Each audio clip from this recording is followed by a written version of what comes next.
بسم اللہ الرحمن الرحیم۔ السلام علیکم ناظرین، اکثر ہمارے ذہنوں میں یہ سوال پیدا ہوتا ہے کہ خنزیر کا گوشت مسلمانوں پر کیوں حرام کیا گیا، اور اگر خنزیر اتنا ناپاک جانور ہے تو پھر اللہ تعالیٰ نے اس کو کیوں پیدا کیا؟ کون سی ایسی خاص حکمت تھی کہ خنزیر کو پیدا کیا گیا؟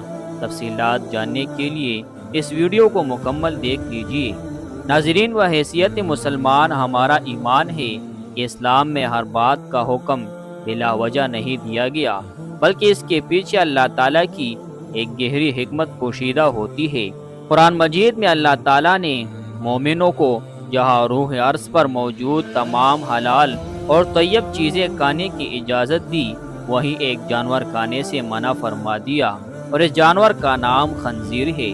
اللہ تعالیٰ نے قرآن مجید میں اس جانور کے بارے میں فرمایا ہے، بے شک اللہ تعالیٰ نے تم پر مردار جانور، خون اور خنزیر کا گوشت حرام قرار دیا ہے۔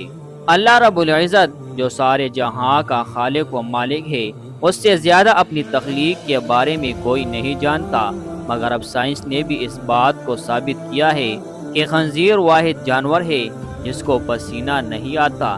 اس وجہ سے وہ تمام زہریلے مادے جو کہ پسینے کی صورت میں جسم سے خارج ہو سکتے ہیں، وہ خنزیر میں نہیں ہو پاتے، اور اس کا زہر اس کے خون ہی میں جمع ہوتا رہتا ہے۔ خنزیر کے حرام ہونے کی علماء کرام نے کئی اسباب بیان کیے ہیں، جن میں سے چند درجہ ذیل ہے۔ خنزیر نجس العین ہے، چنانچہ حضرت نوح علیہ السلام سے لے کر اب تک تمام انبیاء خنزیر کو برابر حرام ٹھہراتے رہے ہیں اور اس سے کھلی اجتناب کا حکم دیتے رہے ہیں، یہاں تک کہ عیسیٰ علیہ السلام نازل ہو گئے، وہ بھی اس کو قتل کریں گے، اور ظاہر ہے کہ ایسے پلید جانور کا گوشت روح اور جسم کو بھی پلید کر دے گا۔ خنزیر کے اندر عادات ذمیمہ یعنی بری خصلتیں پائی جاتی ہے، جس کے نتیجے میں اس کے کھانے والوں میں بھی اس کے اثرات منتقل ہوتے ہیں، اور یہ بات خنزیر کھانے والی قوموں میں ظاہر ہے کہ ان سے حیا و شرم نکل ہی جاتی ہے، اور وہ مثل جانور کی زندگی گزارنے لگتے ہیں۔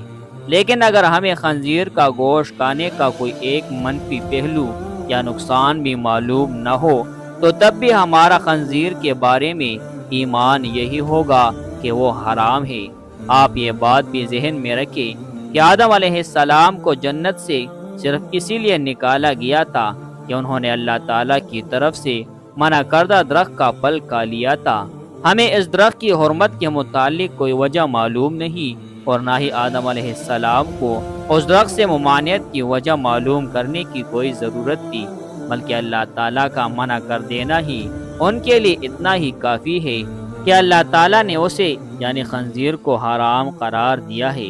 موضوع کی جانب بڑھتے ہیں کہ اگر خنزیر فی نفس ناپاک اور اگر اس کا گوشت حرام ہے، پھر اللہ تعالیٰ نے اس کی تخلیق کے پیچھے کیا مقصد رکھا؟ تو دوستو، خنزیر ایسا جانور ہے جو فضلہ، غلاظت، کوڑا اور کچرا کھانے کے علاوہ بعض چھوٹے موٹے حشرات مردار بھی کھاتا ہے، یعنی غلاظت اس کی مرغوب غذا ہے۔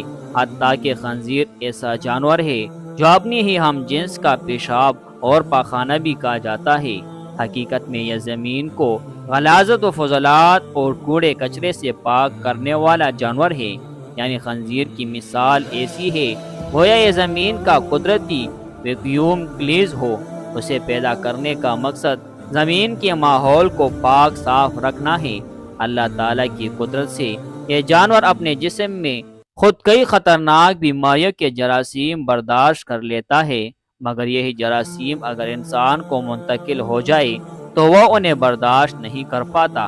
اللہ تعالیٰ نے ہم پر رحم فرماتے ہوئے ہمارے لیے پاک اور طیب چیزوں کو حلال کر دیا، جو ناپاک ہے انہیں حرام قرار دے دیا۔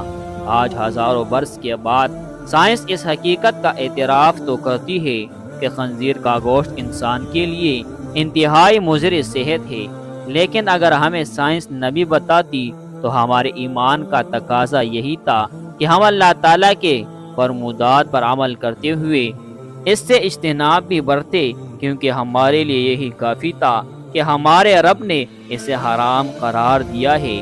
یہ تھی وہ ترجیح جو اس سوال کے جواب میں علماء ارشاد فرماتے ہیں۔ پیارے دوستو، کمنٹ باکس میں اللہ تعالیٰ کے 99 ناموں میں سے ایک نام ضرور ٹائپ کریں۔